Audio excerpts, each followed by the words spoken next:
Hola, muy buenos días de Padua. Abrimos hoy uno de los capítulos más importantes de este curso, que será dedicado a la evaluación ecocardiográfica de la cardiopatía isquémica y a sus complicaciones. El ecocardiograma es un instrumento diagnóstico muy importante en el paciente con cardiopatía isquémica, aguda o crónica. Los ultrasonidos permiten analizar las alteraciones de contracción segmentaria en síndrome coronario agudo, que son marca claros de isquemia, y evaluar la función ventricular global y las complicaciones. Pero el ecocardiograma también ofrece informaciones precisas en la cardiopatía isquémica crónica, desde la diagnosis a través de diferentes pruebas provocativas, farmacológica y no farmacológica, hasta la evaluación de la perfusión miocárdica. Y para afrontar este argumento estará con nosotros hoy, conectado desde Uruguay, el doctor Álvaro Beltrán, de Casa de Galicia en Montevideo. Y os invito, como siempre, a mandar vuestras preguntas por la ventana de texto al doctor Beltrán, que le contestará en directo en el curso de la clase. Bien, empezamos a ver cuáles son las alteraciones contráctiles del miocardio más típicas en caso de cardiopatía isquémica. Escuchamos al doctor Beltrán.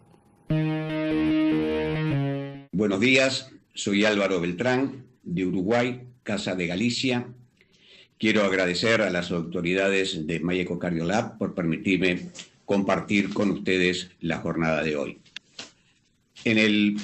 La OMS contiene las causas cardíacas de muerte como principal causa en sus estadísticas. Dentro de estas, el 70% obedecen a la causa isquémica, a la cardiopatía isquémica. Y los mecanismos de obstrucción, de disminución de flujo del coronario, puede ser por la obstrucción de las arterias epicárdicas, por alteraciones en la microvasculatura, por espasmos coronarios. El ecocardiograma puede darnos información de las alteraciones contráctiles. Nos va a dar alteraciones de la función sistólica, como alteraciones de la función diastólica, como ya vimos en las dos primeras clases, y además nos va a informar de las alteraciones de la contractilidad, que este es un patrón muy importante en la cardiopatía isquémica. Nos informa si hay normoquinesia, hipoquinesia, aquinesia, disquinesia o aneurisma. Más adelante veremos que asignándole una puntuación de 1 a 5 podemos subcuantificar las alteraciones contráctiles. En el ecocardiograma normal, como estamos viendo en la imagen, observamos en la parte superior el paraesternal y en la inferior el apical, y observamos un correcto desplazamiento del endocardio y un engrosamiento normal del miocardio. Este es normal. A diferencia de eso, en este ecocardiograma, en la parte superior vemos el paraesternal con una alteración muy clara de la contractilidad en región inferior, y también abajo a la derecha, en dos cámaras, vemos toda una alteración de la contractilidad de la pared inferior con una quinesia inferobasal. Pero tenemos que saber cuáles son las limitaciones que nos encontramos en el diagnóstico de las alteraciones de la contractilidad del ventrículo izquierdo. Cuando nosotros vemos una alteración de la contractilidad, es porque hay isquemia, porque hay necrosis o porque hay un miocardio hibernado. No podemos definir si esa alteración es aguda o crónica en la mayoría de las veces. En algunas oportunidades nosotros tenemos la posibilidad de diagnosticar que es una alteración vieja, una cicatriz, un infarto, cuando está fino, adelgazado, fibrótico. Pero eso es en la minoría de las veces. O sea, no hacemos diagnóstico de tiempo. En segundo lugar, las alteraciones contráctiles no son específicas de la cardiopatía isquémica. Entonces, las vamos a encontrar en hipertensión arterial, en miocardiopatías, en el miocardio no compactado, miocarditis, cardiopatías congénitas, bloqueo de rama izquierda. Es decir, que cuando nosotros vamos a informar un ecocardiograma, es indispensable tener presente el contexto clínico del paciente. Y además, estas alteraciones en el diagnóstico son operador dependientes. El que realiza el estudio tiene que estar entrenado. El que realiza y el que lee el estudio. En la cardiopatía isquémica, cuando nos encontramos frente a un infarto agudo, en la evolución, el ventrículo izquierdo se remodela. Nosotros tenemos en este esquema, a la izquierda, la necrosis de ápex, que en la evolución se va afinando y se va elongando, y más adelante el ventrículo izquierdo pierde su arquitectura y adquiere una forma esferoidal. Este es un remodelado local del ventrículo izquierdo, que es muy importante en la cardiopatía isquémica. En otras oportunidades o en otras situaciones, el remodelado lo vemos en otros segmentos, en otra región, como es este caso, en el póster inferior, abajo a la derecha, vemos un gran compromiso de la región inferobasal que afecta el músculo papilar. En situaciones más angustiantes, hay una pérdida global de la arquitectura del ventrículo izquierdo con un aumento del diámetro transversal y la relación entre el diámetro transversal medido en el paraesternal y el diámetro longitudinal en el apical mayor de 0,7 nos está hablando de una pérdida de la arquitectura del ventrículo izquierdo. Es indispensable, es muy importante en la cardiopatía isquémica la medición de la fracción de eyección. Si bien es un dato de cámara del ventrículo izquierdo, es un dato muy robusto, muy fuerte y de mucho peso para establecer el pronóstico de la enfermedad coronaria y estratificar los riesgos de la enfermedad coronaria. Habitualmente lo que más se usa y recomienda es el método de Simpson biplano por eco bidimensional. En presencia de cardiopatía isquémica con alteración y remodelación del ventrículo izquierdo, la adquisición de imágenes tridimensionales cuando se poseen es muy beneficioso. Los volúmenes del ventrículo izquierdo adquiridos por el volumen completo tridimensional son más exactos de medir. La fracción de eyección es más exacta, tiene menos dispersión de los varones, hay menor desvío estándar. Y eso lleva entonces que menores variaciones en la medición, cuando es menores del 5%, esa es la variabilidad inter o inter-observador.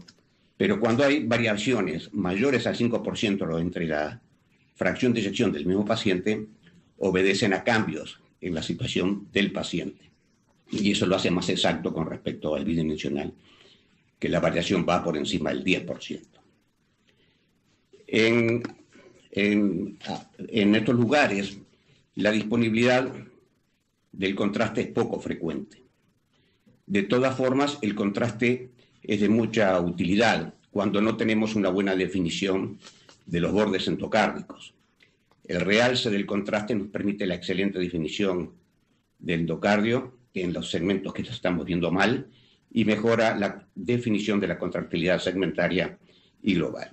Y en estas situaciones donde tenemos dudas de la presencia de un trombo apical, también define muy bien el ápex y hace el diagnóstico de trombo.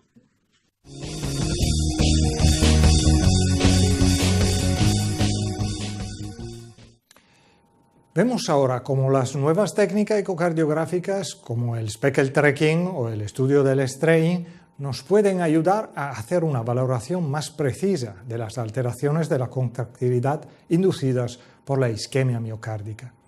Sigan mandando vuestras preguntas porque al final de esta parte abriremos el primer debate en directo con el Dr. Beltrán. Convencionalmente, el ventrículo izquierdo en la ecocardiografía se divide en 16 segmentos, que son 6 segmentos basales, 6 segmentos medios y 4 segmentos apicales. En la imagen de la izquierda vemos a cada una de las arterias coronarias de un color que se ha trasladado al color, al esquema a la derecha, y que representa cuál es la irrigación de cada una de las arterias en la segmentación del ventrículo izquierdo. Las zonas que tienen dos colores obedecen a que ese territorio puede ser irrigado por una u otra arteria dependiendo de la variabilidad anatómica. En el mapa polar, el eje longitudinal o cefalocaudal se representa en los segmentos, lo más basal son los segmentos que van del 1 al 6, lo medial, los segmentos medios, es lo que va del 7 al 12 y los segmentos apicales serían del 13 al 16. En el plano transversal tenemos una ubicación anterior, inferior, lateral y septal. En el esquema de la derecha tenemos representado esquemáticamente sobre el mapa polar cuál sería la distribución de la irrigación de cada una de las arterias coronarias, DA, derecha y circunfleja. Una forma útil para valorar la contractilidad ventricular izquierda es hacerlo en forma semicuantitativa mediante el puntaje de movilidad parietal. Para eso, a la movilidad de cada uno de los segmentos se le agrega un puntaje que va 1 normal y 5 sería el aneurisma, como vimos en los primeros slides. Y se divide sobre la cantidad de segmentos vistos. Si el paciente tiene los 16 segmentos con contractilidad normal, sería un puntaje de 16, dividido 16 el número de segmentos vistos, que es 1. En la medida que el corazón se va afectando en su contractilidad, el puntaje va aumentando. Y esto es de enorme importancia para establecer un pronóstico. Acá vemos un severo compromiso de ápex, septum y pared anterior en sus segmentos medios, y que si uno le saca el score parietal, el porcentaje de movilidad, estaríamos en 1,75.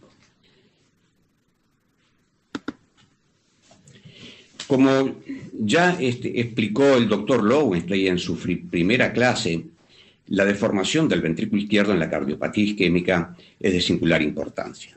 La velocidad, la deformación y la velocidad de deformación del ventrículo izquierdo son nuevos índices de función miocárdica. Se pueden obtener por Doppler tisular o Speckle Tracking. El Speckle Tracking es independiente del ángulo y valora el vector velocidad en cualquier dirección. En la cardiopatía isquémica son importantes entonces el acortamiento longitudinal, que lo estamos viendo arriba a la derecha, que está fundamentalmente dado por el subendocardio, el acortamiento circunferencial, como vemos en el esquema del medio. Estos dos valores, como son de disminución, de acortamiento, convencionalmente se dan como negativos. Y el otro patrón que se define es el engrosamiento radial, que es el aumento de espesor, que por ser aumento convencionalmente es positivo. En este metaanálisis publicado el año pasado sobre 2.500 pacientes, se establecieron los valores normales para la deformación del ventrículo izquierdo. El strain longitudinal global promedio es de menos 19,7 y a la derecha están los valores rango. El circunferencial global promedio de menos 23,3 y el radial global promedio de más 47,3. Es importante tener en presente y en consideración la poscarga de los ventrículos cuando vamos a valorar este tipo de datos. En la cardiopatía isquémica, la presencia de insuficiencia mitral es frecuente y es temida. El remodelado local del ventrículo izquierdo, como estamos viendo en el esquema de la derecha, nos hace, cuando afecta a la región inferobasal, que el músculo papilar se desplace inferiormente y algo lateralmente. Eso hace que las cuerdas tendinosas queden tensas y tironeando de la valva anterior de la mitral, dificultando su cierre, llevando a una dilatación, a una insuficiencia mitral. Este remodelado del ventrículo izquierdo, que es local, lo vemos en el esquema del medio, aumenta la distancia del músculo papilar por desplazamiento, en el esquema del medio, vemos cómo las cuerdas tendinosas están tirando de la valva anterior de la mitral, restringiendo su cierre, y además abajo al medio, cómo aumenta la distancia, la separación de los músculos interpapilares. Esto lleva a un aumento del área del tenting mayor de 2 centímetros cuadrados que se mide en el par esternal eje mayor. Aumenta la distancia CD, que es el desplazamiento apical del punto de coaptación mitral por encima de 1 centímetro que se mide en 4 cámaras apical, y un aumento del ángulo de cierre de la valva posterior de la mitral, también por tironeamiento. Esto es muy importante de valorar en la insuficiencia mitral secundaria.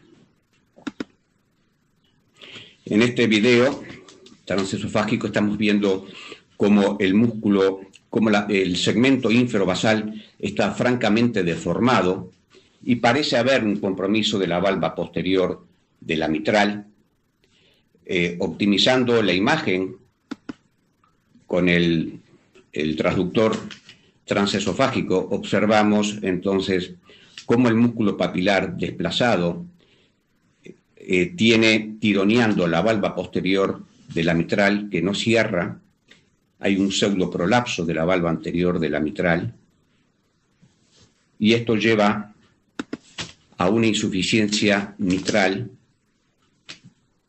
que rápidamente parece importante, pero que es indispensable en la insuficiencia mitral secundaria cuantificar mediante el orificio, la medición del orificio regurgitante efectivo.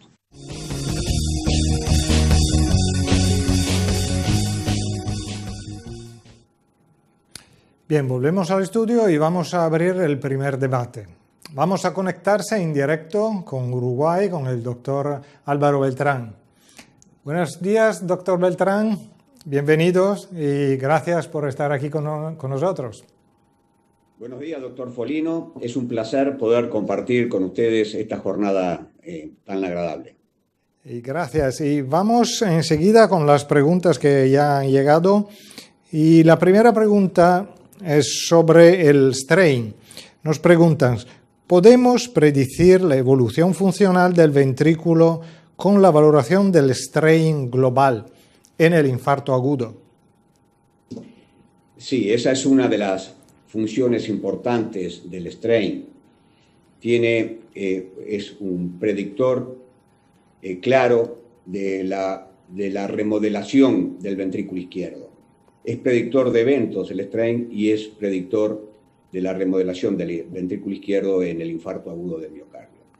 Los valores que habíamos puesto en la primera clase y en uno de los slides, con los valores normales de menos 19, nos da uno de los parámetros. Y ahora tenemos una pregunta sobre el eco 3D. Nos preguntan, ¿por qué el eco 3D es superior que el eco 2D para evaluar la función del ventrículo izquierdo en presencias de alteraciones de la contractilidad?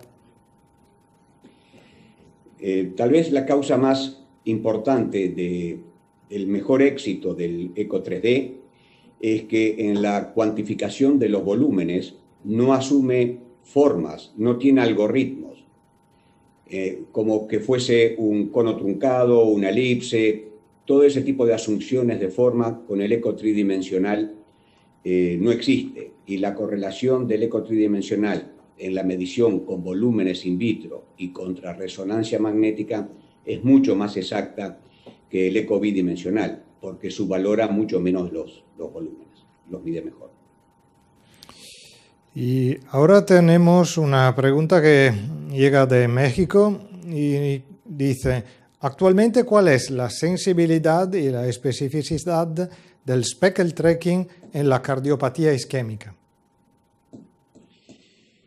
Cuando nosotros hablamos de sensibilidad y especificidad en la cardiopatía isquémica, la definición de estos guarismos en el diagnóstico hay que tener en cuenta la prevalencia de la enfermedad. Y además tenemos que tener en cuenta también si estamos hablando de la cardiopatía isquémica crónica o de la cardiopatía isquémica aguda. Entonces, tenemos que definir más cuáles son este tipo de poblaciones a la que va referida la pregunta, ¿verdad? Y ahora una pregunta de Argentina. ¿Solo diferenciamos la insuficiencia mitral isquémica de la valvular por el tironeamiento de las cuerdas tendinosas? No, no solamente por el tironeamiento de las cuerdas tendinosas, importa mucho la morfología de la válvula mitral. Si uno ve una válvula estructuralmente alterada, gruesa, deformada, con calcio, uno asume de que la causa de la insuficiencia mitral está en la alteración anatómica de la válvula mitral. Y tenemos una otra pregunta que dice, ¿cuál es la diferencia entre un aneurisma y un pseudoaneurisma? El aneurisma del ventrículo izquierdo anatómicamente está comprendido en su pared por todas las capas del corazón, o sea, tiene endocardio, miocardio y pericardio. En el pseudoaneurisma, y tiene entonces, eso morfológicamente tiene un cuello que comunica la cavidad aneurismática con el ventrículo izquierdo, un cuello amplio. El pseudoaneurisma del ventrículo izquierdo tiene rotura de la pared del ventrículo izquierdo, está contenido por el pericardio, y el cuello, el orificio, es mucho más pequeño que el del pseudoaneurisma. Y ahora tenemos una otra pregunta de Argentina. ¿Cómo podemos calcular la fracción de eyección en pacientes con mala ventana en que no podemos hacerlo mediante la fórmula de Simpson? En ese tipo de pacientes, de las peores cosas en la ecocardiografía es inventar lo que no vemos, ¿verdad? Si la imagen es mala, entonces hay que tener limitaciones. Pero podemos tener algunas muletillas para poder predecir la fracción de eyección, como es, por ejemplo, poder medir la velocidad con Doppler tisular de la contracción de las bases del ventrículo izquierdo. Velocidades superiores a 8 centímetros segundo nos están prediciendo fracciones de eyección normal con una sensibilidad de especificidad próxima al 80%, ¿no? Ese sería el aporte más importante. Y ahora nos preguntan, ¿el speckle tracking puede sustituir en la isquemia miocárdica crónica a la prueba de esfuerzo y o a la medicina nuclear? Si es una apuesta a futuro, bueno, hay que ver cómo se desarrollan las cartas. Podría ser, pero estas dos técnicas diagnósticas hace muchos años que están en medicina implantadas, tienen una información muy robusta y son excelentes en el diagnóstico de cardiopatía isquémica. Entonces, más que definir si suplanta al estudio de perfusión miocárdica o al estrés con eco, es cuál es el valor agregado que puede aportar a estas dos técnicas. Ese sería más el enfoque. Y ahora nos preguntan, ¿son las anormalidades de la contractilidad regional específicas para la cardiopatía isquémica? No, de ninguna manera. Las alteraciones de la contractilidad del ventrículo izquierdo son muy frecuentes en la cardiopatía isquémica, pero no son la única causa que hacen aparecer alteraciones contráctiles. Tenemos en la hipertensión arterial, en las valvulopatías, en los trastornos de conducción, en las miocarditis, en las alteraciones congénitas, en el Takotsubo. O sea, hay un montón de causas que dan alteraciones congénitas y que no son cardiopatía isquémica. Por eso, cuando uno interpreta un ecocardiograma, el contexto clínico es muy importante para hacer el diagnóstico. Claro. Y bueno, gracias, doctor Beltrán. Vamos a interrumpir el debate por un momento, pero vamos a conectarse de nuevo enseguida para contestar a otras preguntas. Ahora, queremos invitarvos a contestar a una pregunta. Como de costumbre, vamos con el test live de hoy. La pregunta es la siguiente. ¿Cuál de las siguientes afirmaciones no es correcta? El remodelado local del ventrículo izquierdo es causa de insuficiencia mitral. La fracción de eyección del ventrículo izquierdo medida por el eco 3D tiene menor dispersión de los valores que la medida por el eco 2D. Las alteraciones segmentarias de la contractilidad del ventrículo izquierdo son específicas de la cardiopatía isquémica. La deformación circunferencial del ventrículo izquierdo no es la más afectada en la isquemia subendocárdica. El puntaje de inmovilidad parietal es predictor de la evolución de los pacientes. Atención, para participar en esta prueba os recuerdo que tenéis que reducir la ventana vídeo y picar sobre el icono rojo que veis en la parte superior de la pantalla. Más tarde veremos con el doctor Bertrand cómo habéis contestado. Y mientras tanto, volvemos al tema de hoy y después de haber visto los aspectos principales del examen ecocardiográfico en pacientes con cardiopatía isquémica, vamos a ver un vídeo grabado en el laboratorio ECO de la Universidad de Padua, donde el doctor Luigi Badano nos explica en la práctica cuáles son los principales objetivos de la evaluación ecocardiográfica en la cardiopatía isquémica.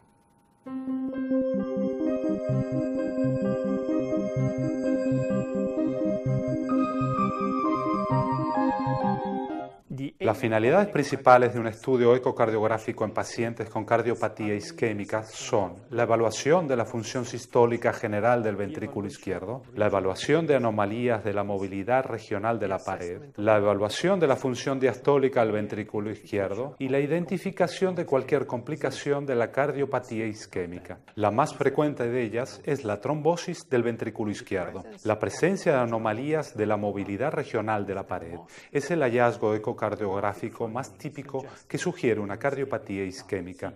En este caso, podemos ver una gran aquinesia del tabique interventricular que afecta solamente una pequeña parte del segmento basal. Al comparar con la pared posterior, el tabique no solo no está engrosado, sino que es más delgado, lo que sugiere un infarto en el territorio de la arteria descendente anterior izquierda. En general, cualquier anomalía de la movilidad regional de la pared debe visualizarse como mínimo desde dos vistas ortogonales.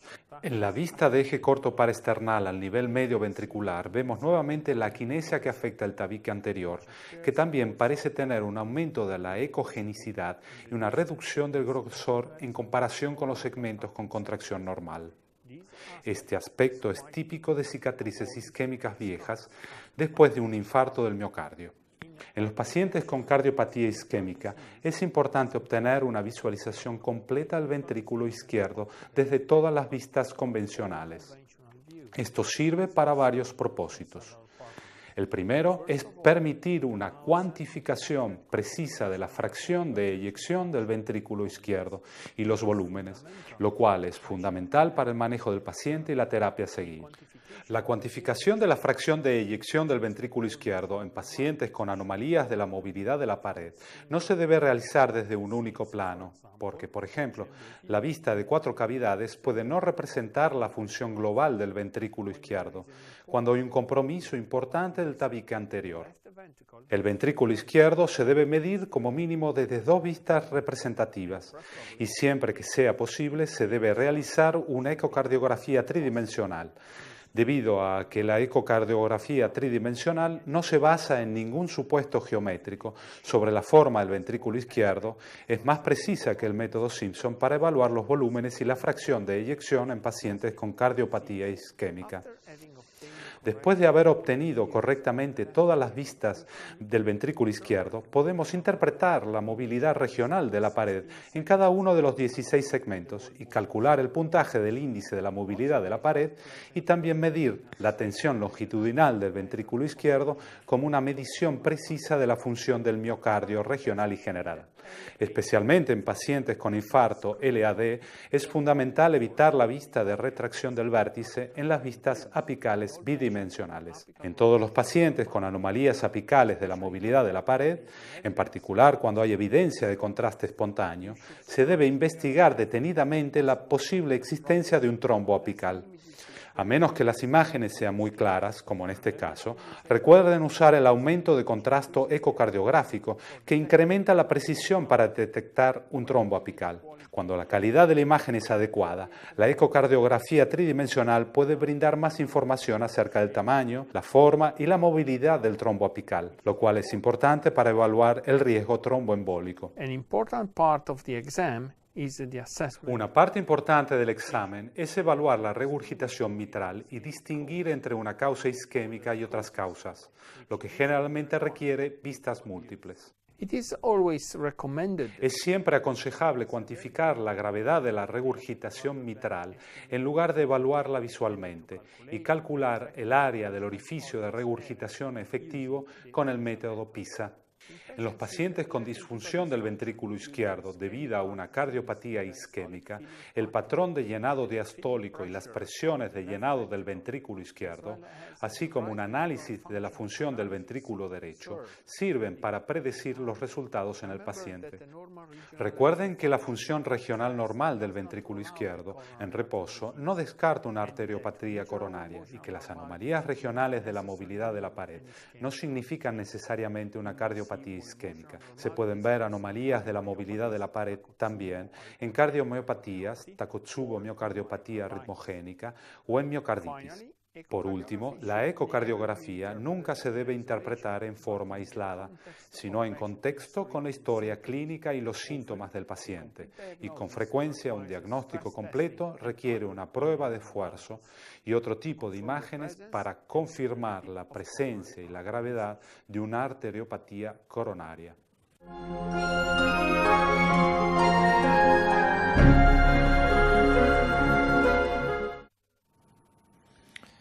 Volvemos ahora con el doctor Beltrán y vemos cuáles son los protocolos principales de la ecocardiografía de estrés. El tipo de estresores, las indicaciones y las contraindicaciones y su valor clínico. Bueno, en la tercera parte nos toca hablar entonces de la ecocardiografía de estrés.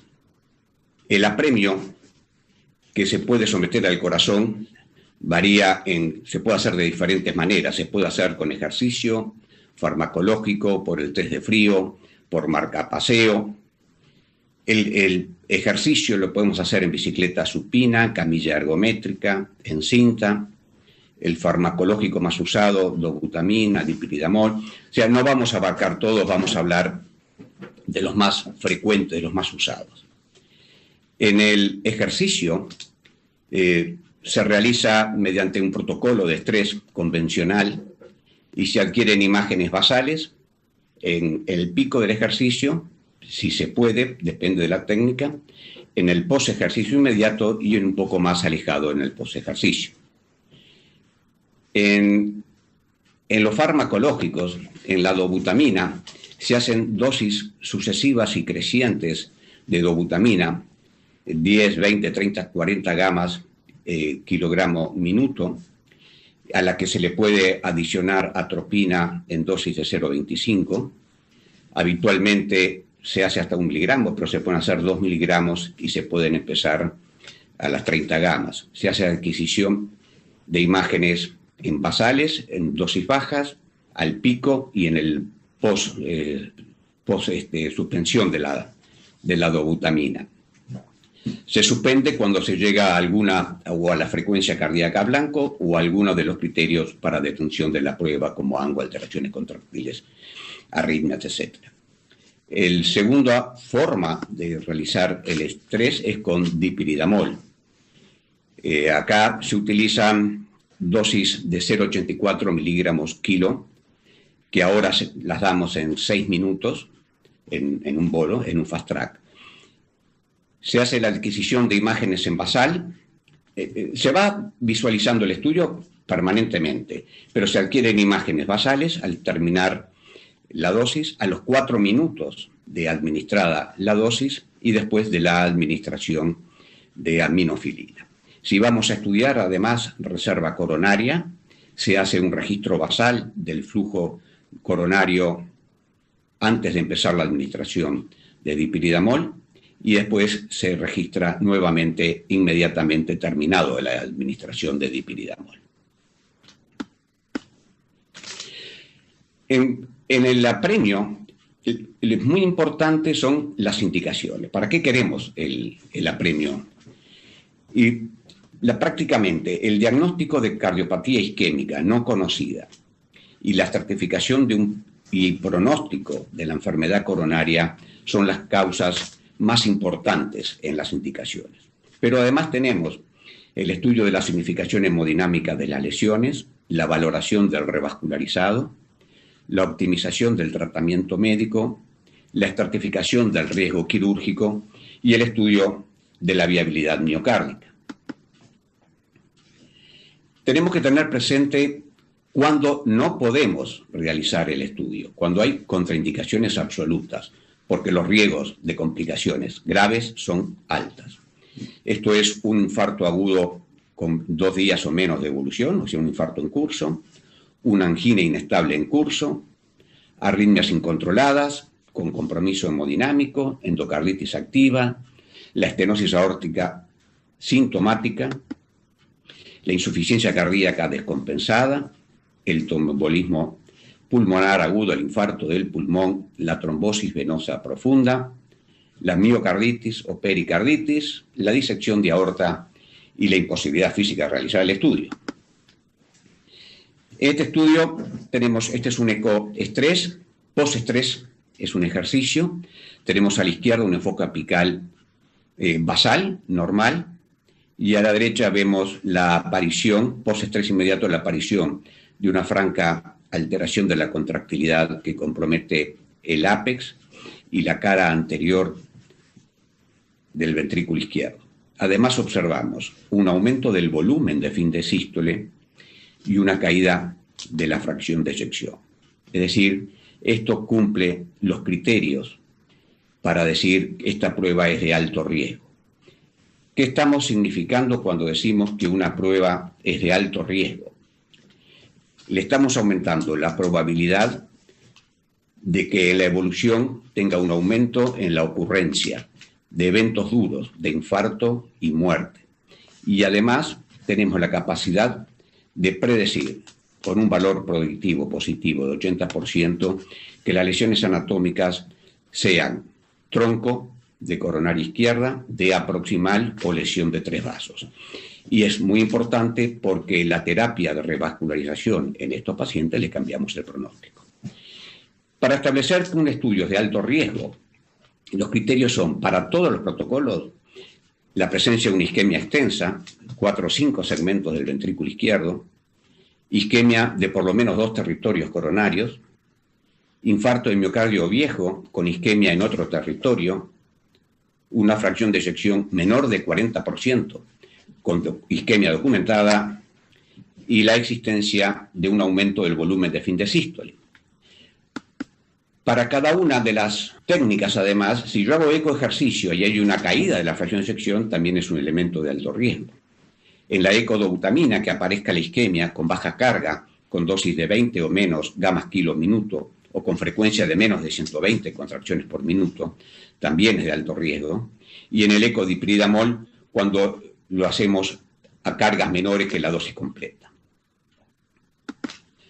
Pero así como establecemos alto riesgo, también tenemos una fuerte capacidad para establecer pacientes de bajo riesgo, es decir, que la probabilidad que tengan complicaciones es muy baja.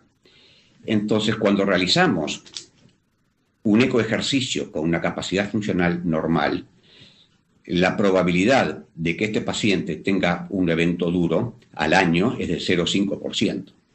Y si lo hacemos con ecodobutamina, y lo mismo con el ecodipridamol, la capacidad de diagnóstico es un poquitito menor, pero de todas formas nos dicen que menos del 2% va a tener eventos duros. Los pacientes que no están ni alto riesgo ni bajo riesgo están en riesgos moderados. Y este es uno de los elementos más importantes del ecoestrés, que no es solo el diagnóstico de la enfermedad coronaria, sino la estratificación de su riesgo. Muchas gracias.